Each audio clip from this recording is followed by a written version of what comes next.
Jane, how have you seen the business landscape change in Tampa Bay for women in the last 45 years? Well, I'm not 45 years old, so I can't say for certain, but what I can tell you is a little bit more about my experience. I've been in Florida now about 18 years, 19 years. I lost count a few years ago, and I think that is a testament to me finding my footing in my home, and especially at a very unique time. You know, my original spot here in St. Pete was in a very unique time for St. Pete. We've seen tremendous growth in the last 5 years, but 15, 16, 17 years ago, it looked very different. And there's pluses and minuses to growth, but the fortunate side of what I saw when I started my business 10 years ago was that the community was so into supporting small local businesses, and especially women-owned, diverse businesses. And if I wrote down, which really I did, I wrote down that first year what I wanted to see for my business. And if that had come to plan in its completion, I would have limited what my business possibilities were. I did not expect to see the community show up the way they did that first year. I didn't know that could happen, so I couldn't write it down on my goals list.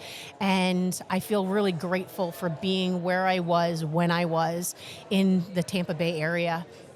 I think in terms of growth in the last handful of years, 15 years, 10 years, what I've experienced in Florida itself and specifically for my business, I think it's more intentional. I think we are being more intentional in how we're spending our dollars. I think we're being more intentional with who we're recognizing is our customer base and being smarter about it. And I think that's a wonderful thing. We can't be everything to everyone, and we certainly can't do that with our business or our product. And I think dialing in really saves energy and better supports our customers. Your sea salts are literally made from Florida waters. What does location have to do with brand, and how does that help you build your brand? So when we started 10 years ago, and when this was a hobby many years prior to that, we only harvested in Florida waters. And as we've grown and as we've become a stronger business, we've diversified our offerings. And now we are a natural sea salt. We can supply all different kinds of sea salts from all over the world. We've made and developed relationships with small batch makers all over the world that adhere to our practices. So chemical-free, no additives, no bleach, no chemicals, no anti-clumping agents. And there's a benefit to that because now we are a resource to folks looking for natural sea salts of all kinds. Different bodies of water create different mineralities and different types of structure in salt, and we can really capitalize on that now. The reason was, again, not in that first year plan to diversify. You know, I thought I'd always be harvesting from Florida, either West Coast or East Coast, but we started having water quality issues. And a lot of them were naturally, you know, red tide, that's a natural phenomenon that has been happening for millions of years. But these days with things we're putting on our lawn and different issues of phosphate center breaches and municipality issues, float switches break and there's overflows, that really perpetuates that issue a lot more. So the human factor wasn't a factor millions of years ago, and now we have the issues of the blooms that we take into something natural, add some of these human challenges, and it becomes this super thing. And unfortunately that has a negative effect. So what we did because of that, and because we were seeing more and more issues in our waterways, that actually forced us to look at different options so we could support our business, we could support our team and their families. And it was a blessing in disguise. In one issue, it really made us support organizations that fight and the good fight in protecting our waterways that affect so many people, businesses, life. And it also allowed us to make connections all over the world and to better support our customer and their needs, all different kinds of sea salts. Awesome. Thank you so much. You're welcome. Thank you. Welcome to the podcast, Asa. We're talking about how business has changed over the last 45 years in Tampa Bay because the Chamber is celebrating 45 years. But you've been here since the late 90s. How have you seen business change, particularly in the hospitality industry, since you've been here? How the change of hospitality has been since I've been here since 1999. Tampa Bay has grown tremendously. The skyline has changed. We have those big box, hotels that are here. Lots of conventions. I mean, it's growing every day. It's robust. Everybody's doing something. There's an event. There's a wedding, a room block, or something. So it's great. It's growing. It's getting bigger and bigger. And it's a community that really supports businesses. You guys just had a networking event with the U Club, so you're also at Hotel Flor entering into that space of supporting the businesses that make up Tampa Bay. Absolutely. We support local businesses. We support, national businesses. This community, my hotel, especially Hotel Flor, we are the oldest hotel in Tampa Bay, and at one point we were the biggest, tallest building in the Tampa skyline.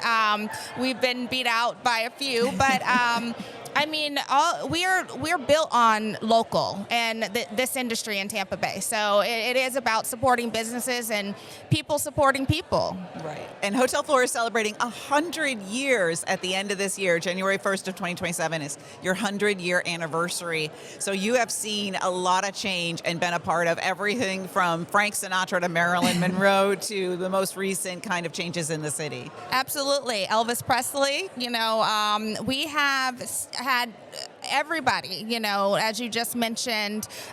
You can come to Hotel Flor, come to our restaurant, The Dan, and you have the same cocktail that Frank Sinatra had. You can have, you can sit at the booth that Elvis Presley, that John F. Kennedy, he visited Hotel Flor and The Dan a week before, his assassination. It just has a lot of history in it. Everyone has a story from there, from a wedding. Their grandparents met there. We just, on Mother's Day, had a couple that had their family there, and the grandmother and grandfather met in the Dan 50 years prior, and wanted to sit at almost the same table and same setup. So everyone has a memory. The history is timeless. Even though things are changing in Tampa, the hotel and the feel, it's remaining the same. That's awesome. And Hotel Flor has done such a great job of preserving that history and really leaning into it. And people really need to check it out because it's amazing and like this little hidden gem. Absolutely. And you, Shirley, and your team as well has done a great job in pulling that history and telling that story for us through. So we're excited. Please come visit us. Come get that feeling. Come get that service, the same service. And we look forward to what's to come. Awesome. Thank you. You're carrying 45 years of chamber history as the current chair. How have you seen business change and the chamber change over the decades? Well, I don't want to steal Don's thunder because I think you'll be talking to him, but, all that time ago, we were a small group of people that were meeting up in, a bar up north of MLK somewhere to try to, band together. And, when I took on this position as chair 2 years ago, I really wanted to expand our vision and think about, what does it look like 5, 10, 20 years from now? And I think the energy that we've infused into the chamber, and kind of despite the landscape that we've been operating in the state of Florida, I'm really proud of how this chamber has come together, how the community has come together, and I think we're going to continue to build and grow and thrive. And we've got probably 300 plus people here today. We've sold out of our expo tables. There's really good energy, and that feels good. Which is a huge testament to how much the chamber has put into supporting the businesses throughout Tampa Bay. Yeah.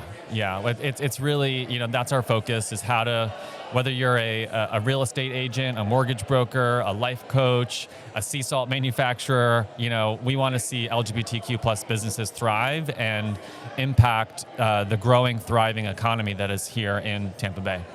Your platform is all about finding resonance and connection through those everyday moments. How can businesses really use that to make their employees feel heard and seen in the workplace? Well, I do. I talk about this concept that I call ripple effect moments. And I think what people need to understand, especially in this time when, our future feels kind of uncertain, when change is crashing down when you least expect it, when so much feels like it's out of our control, we have to remember that the small moments make a big difference and they ripple out. So, from an employer standpoint, I think making sure you take advantage of the small moments to make your employees feel safe, feel seen, feel heard. And when you can do that, their engagement grows, their excitement grows, their contributions grow, and that will continue to scale and ripple across the community. And across your business. They'll want to stay there. They'll want to grow with you. Exactly. Yeah. So, there's a lot of, dynamics that are impacting people's, the economy, their beliefs, their values. And if you can show your employees that you really see them, you care for them, you support them, they're going to pay that back to you. So. Awesome. Thank you so much. Thank you, Shirley. Don, you have been with the Chamber since it was pretty much beginning, and you've seen so much change over the years you've been here. What have you seen? What has been the biggest impact you have seen on the Tampa Bay business landscape? Well, as you mentioned, I was involved in what was called the Tampa Bay Business Guild in 1996, when we met at a very small gay bar on Martin Luther King Boulevard in Tampa. And at that point, we were just meeting to do things and network. We had no idea events like this today here at the Hard Rock with 300 people. These were dreams of ours. These were wishes. And to see over the course of 26 years, almost 30 years now, to see that our community, as well as our business community, has developed and really, quite frankly, came out of the closet. And so to be able to enjoy events like this, especially knowing what it was in the beginning, it warms my heart. It also speaks to the testament of all of the other LGBT members of our business community whose shoulders we're standing on today.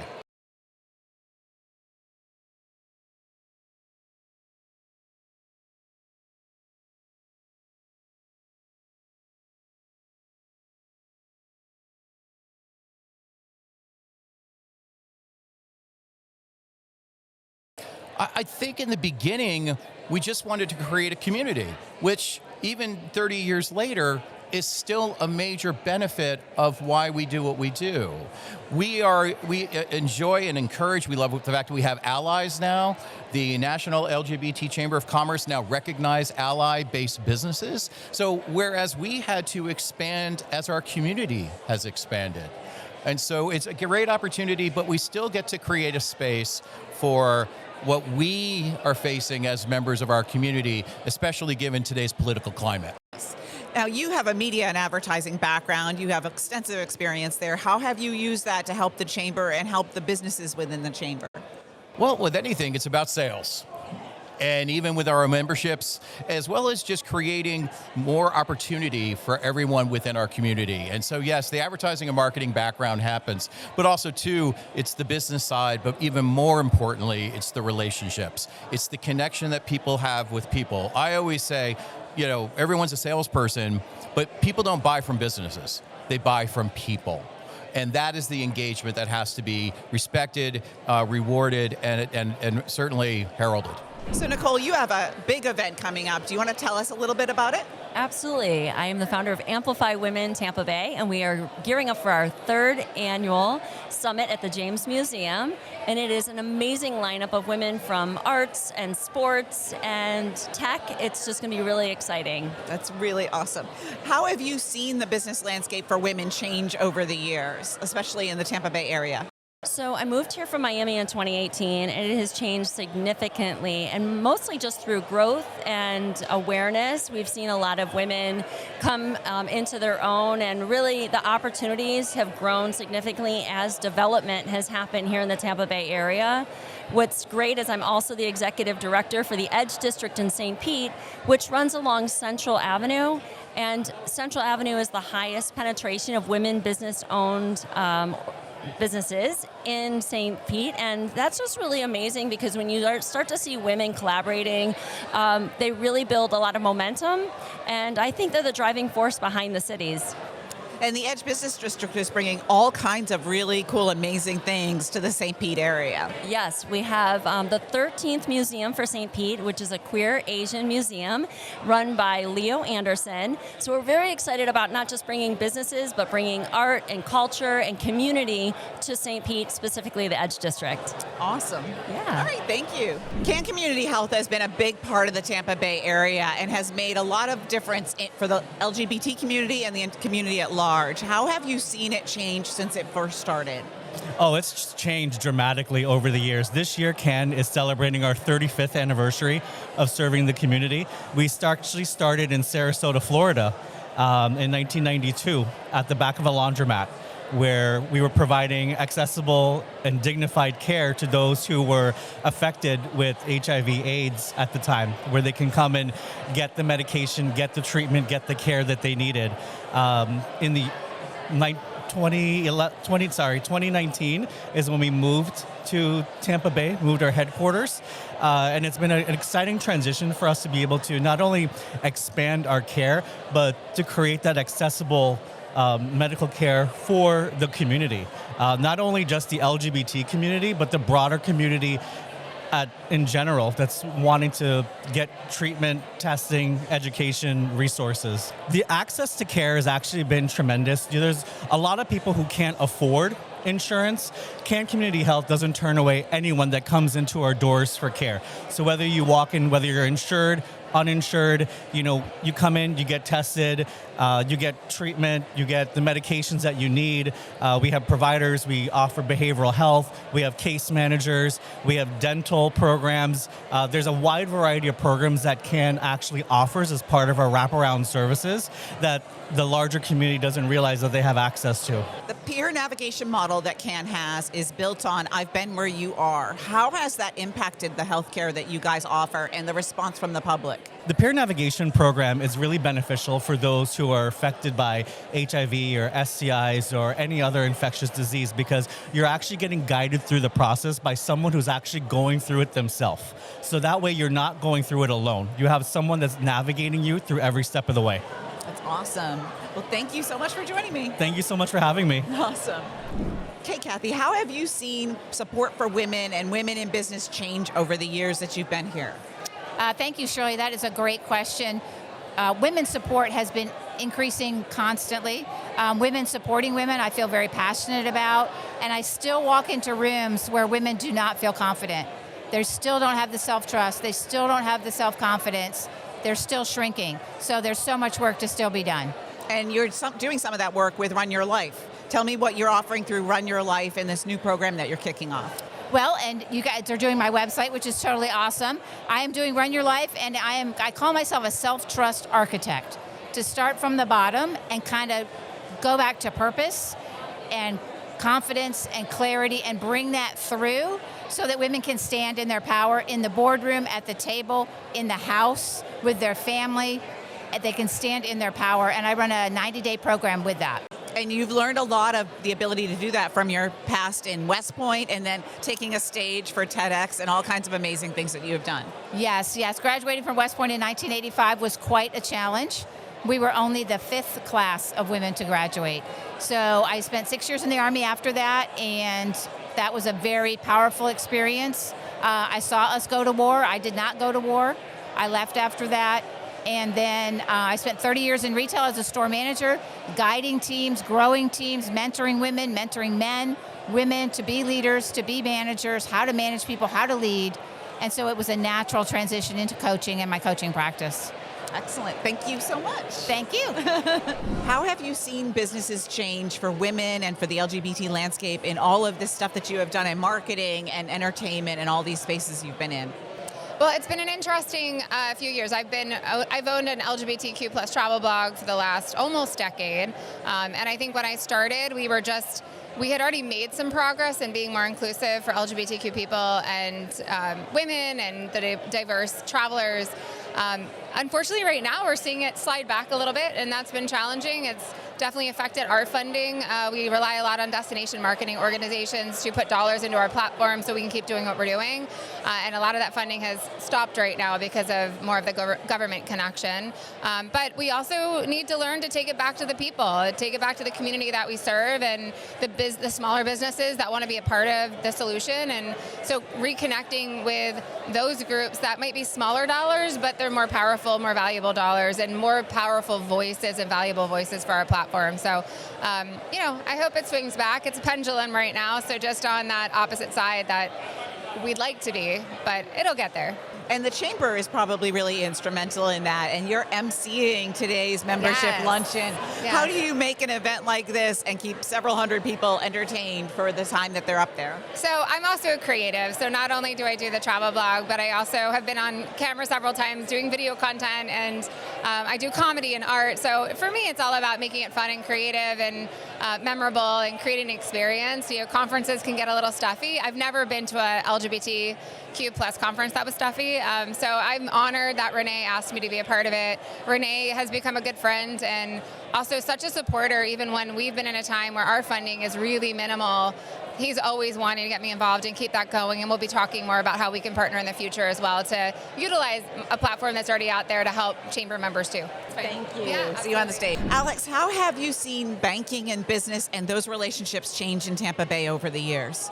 Oh, wow. I mean, where to start? We've obviously seen a lot of volatility in the market as of recent, taking into account, technological advances. AI is a hot topic nowadays. So we're finding more and more businesses are finding or trying to figure out ways to lower overhead costs, maybe streamline, create efficiencies, utilizing these technological advances. As a community bank, it's really our job to be there as a support, as an anchor for a lot of these local businesses. A little bit of background behind Bay First. I mean, we're a community bank headquartered out of St. Pete. We have branches all across the Tampa Bay region, but that's really the only area that we serve. So we really pride ourselves in allocating our resources and capital to enrich the local community. So partnering with people like the LGBT chamber really strikes a chord for us, and we're really happy to support in any way we can. Awesome. You answered both my questions in one, so thank you. Sweet. So how have you seen the business landscape change in Tampa Bay, especially in the media space? So my name is Ryan Williams-Gent. I'm the editor-in-chief of Watermark Out News, and we're in our 30 plus years of business. And we're 100% advertiser supported, which is obviously when businesses are struggling or impacted by a number of things, that impacts us as well. So, we have seen that some businesses are unable to advertise, certainly. But that's what makes community events like this so important, so businesses can still come together with the people they serve. Which is why you guys have such a strong relationship with the LGBT chamber, right? Correct. Yeah, we're longtime members. Our owner, Rick Todd, is Watermark Out News owner and publisher. He's been a chamber member as an LGBTQ business owner, I believe, since almost its inception in some form or another. So, yeah, longtime supporters. We partner with them for community outings, networking events as well. So, great relationship. Right. So the advertising doesn't just stop at the publication. It goes throughout the entire relationship you have. Yeah, we're 100% community focused. So obviously advertisers make content possible, but we're here to serve everyone no matter what. Awesome. Excellent. Thank you. Thank you so much. Sarah, you were born and raised here in Tampa Bay. How have you seen this area change for women, for business, for the law landscape, all of those different things since you've been here? So it's been a huge change. I've been here for 40 years. I'm born and raised here. My family's born and raised here.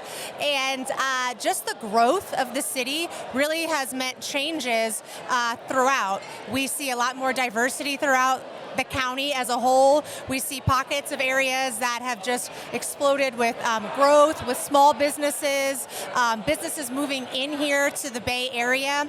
And from the time I was a child until now, I would say women are much more represented. All walks of life are much more represented, whether that's business ownership, whether that's leadership roles.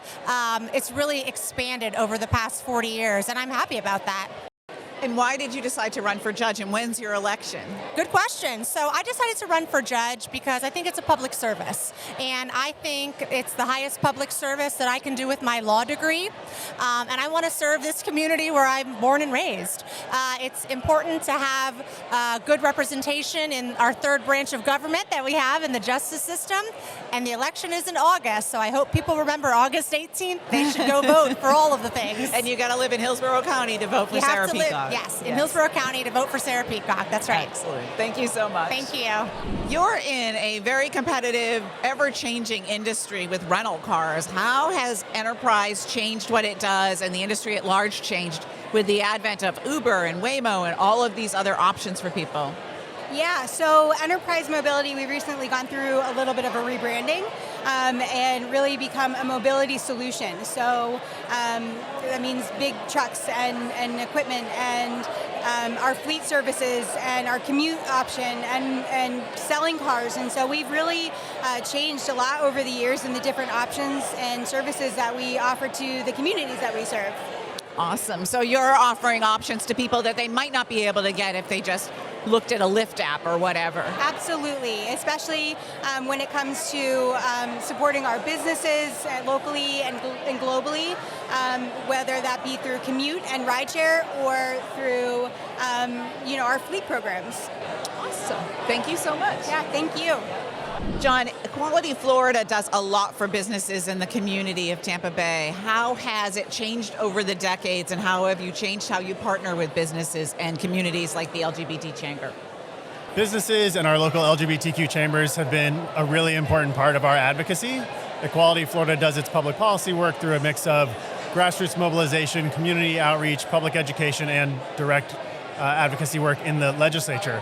We know the business voice is a really important component of that, and a lot of lawmakers, even those that might not immediately be inclined to support some of our LGBTQ initiatives, are still interested in what the economic impacts are.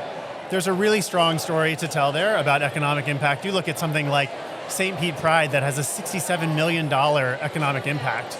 We know that there are a lot of reasons why local governments, why these other entities care about LGBTQ programming, LGBTQ businesses, and that inclusion and representation in their communities. And even this event that we're at is so busy, it's so loud, that's why we're so close to our mics, because there is such a big community here of businesses that really want to grow and change. So how do you express those numbers and those statistics in a way that helps make a difference in this state? Yeah, this is a phenomenal turnout. I'm so excited to see it.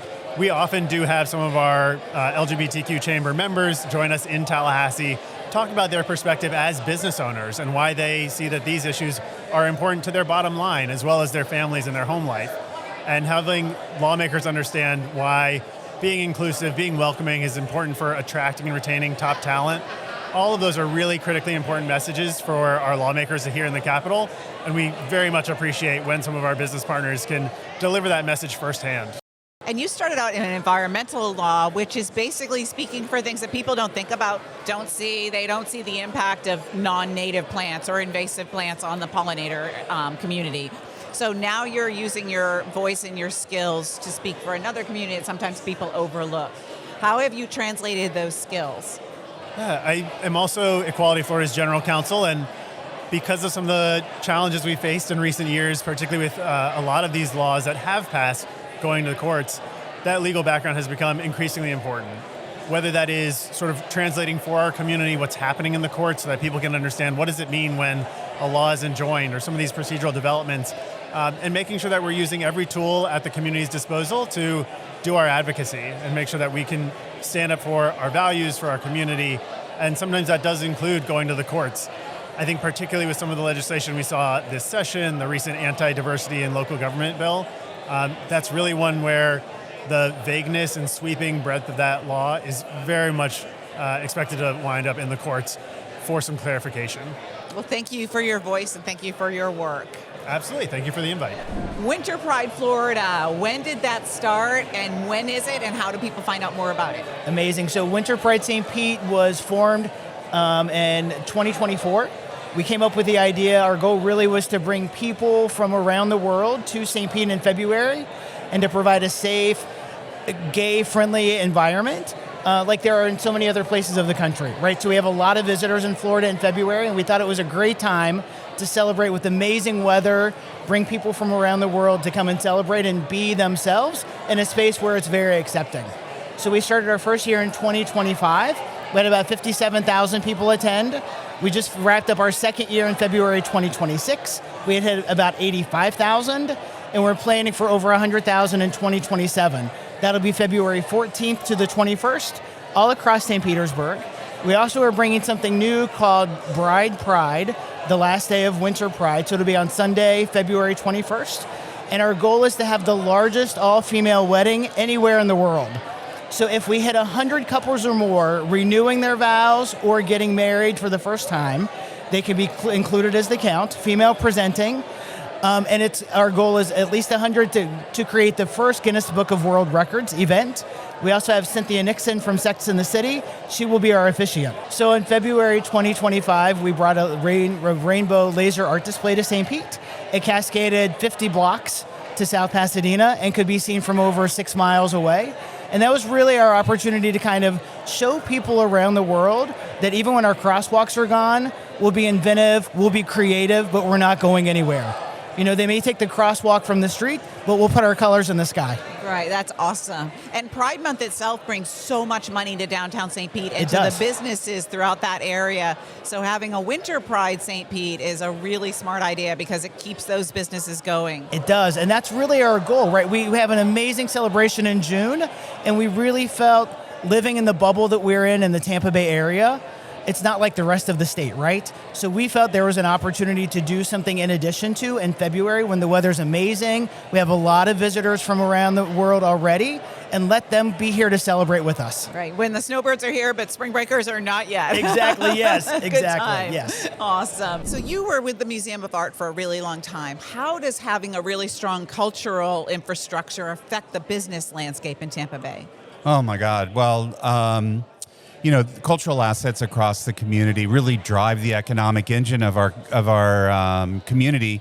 I think that people think that we're like an add-on, but we actually are driving that economic value. And part of the reason is because when people have an opportunity to have informal educational opportunities, they do take advantage of the cultural assets like the art museum or the performing arts centers, and they are spending funds and investing back in their community when they do so. It's critical. And bringing in different exhibits and things that get people down into those areas that really make them interested. Like I did the Picasso one down at the Dolly. Yeah. And I wouldn't have gone to St. Pete otherwise, probably, just in that time period. Absolutely. I mean, I think that our cultural assets are really there to be a mirror image of the people that are participating. So they're reflecting the community that wants to see themselves in that space, but they also want to learn a little bit more about themselves. So our cultural assets really take a deep dive and try and reach all members of our community in that way. When you see yourself in your cultural asset, you become a part of it. Right, you feel seen and heard, which is always exactly, important. Yeah. Now, with the rise of AI, what is that going to do to the museum industry in the future? Well, it's an interesting question, a question that I've really received quite a bit.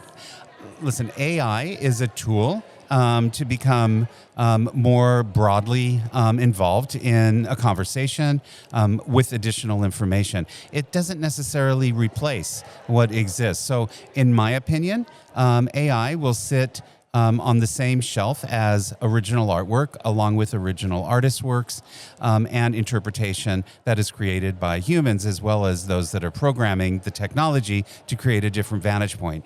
Many, many years ago, photography was seen as an opportunity to replace art because it was a moment in time that could be snapshotted very quickly. And today, it's a fine art form.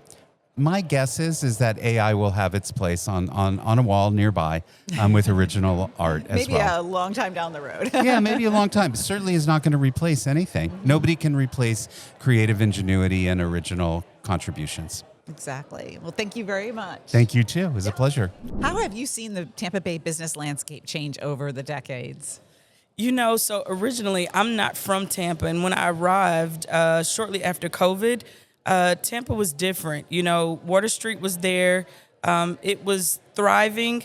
But now we see, you know, different places. Like you have all types of different businesses coming in through just development, new development. And so you have the Water Street area down where that new Publix is. You have Midtown now. And so now our landscape is becoming more diverse. And I think it is more diverse than I've ever seen it. And I'm happy to see where Tampa is charting. And I think that, even with the recent raise discussion, even if it doesn't happen, it's still the possibility of what Tampa could be beyond where we are now. And that growth that I've seen leaves me hope. And Tampa has embraced the literal landscape, like you said, with Water Street, just making that something where people can walk and shop and eat, and they have all kinds of events there. And the river, all of those things that they do has just been really amazing. The river walk, oh my gosh, yes. It looks beautiful. Like even the expansion of that over the years has been beautiful. So you've worked with cities basically in grant making and being a city council aide and all of that, and also worked for a nonprofit. So you've kind of got this inside peek to how cities work. How has that given you an advantage in the advocacy work you do and everything else that you're doing within this community? I think that's a great question. I think that everything that we go through in life, we should utilize as a tool of wisdom. And so having those perspectives really shapes how I approach solutions, even decision making, even thinking about, there's more than one way to cross a bridge. And so it keeps me thinking out of the box, and it allows me to, partner with other people, because I think that no matter where we come from or where our roots were, we need to do the work where we're planted, and we have to collaborate collectively, whether that is, working across the aisle or working with those that share our same beliefs. We still have to keep an open mind to perspectives. And so I think working in the nonprofit world taught me, a sense of humility and public service. And working for the administration, I was the city of Tampa's first small business navigator. And so under Mayor Castor's leadership, she decided, and the administrator at the time was Nicole Travis. And so collectively, they did research on what did Tampa need for small businesses. And so even joining the LGBT Tampa Bay Chamber Board was very full circle moment for me, because it's a lifestyle, but I also want to advocate for businesses, diverse businesses, and sometimes LGBT businesses are left out of that diverse thinking. And so those experiences have taught me to think outside the box. And you're doing a lot of advocacy work now. Tell me a little bit about that. Yeah, so I have always been a devout advocate. I was raised by military parents. And so, working on campaigns, helping people who believe in humanity, the restoration of the niceties that we value, and going down to, City Hall, talking to council members, still keeping up rapport with them, because people want to do right, but if they don't know what we want to advocate for, then they can't fight for what they don't know. Granted, our ideals may be different from theirs, but it's our job as constituents to speak with them. And so, even working with the Toba Leadership Institute, working with different Black leaders to give them a scope of what a larger leadership program can give for the minimal cost. And for me, working with them for the last 7 years has been impactful, because I've been able to be in rooms and connect with people that, I may not have been able to connect with prior to experiencing the Leadership Institute. So it's been a blessing. And all of that helps Tampa Bay grow, which is a win-win all around. Absolutely. Absolutely. Thank you so much. You're very welcome.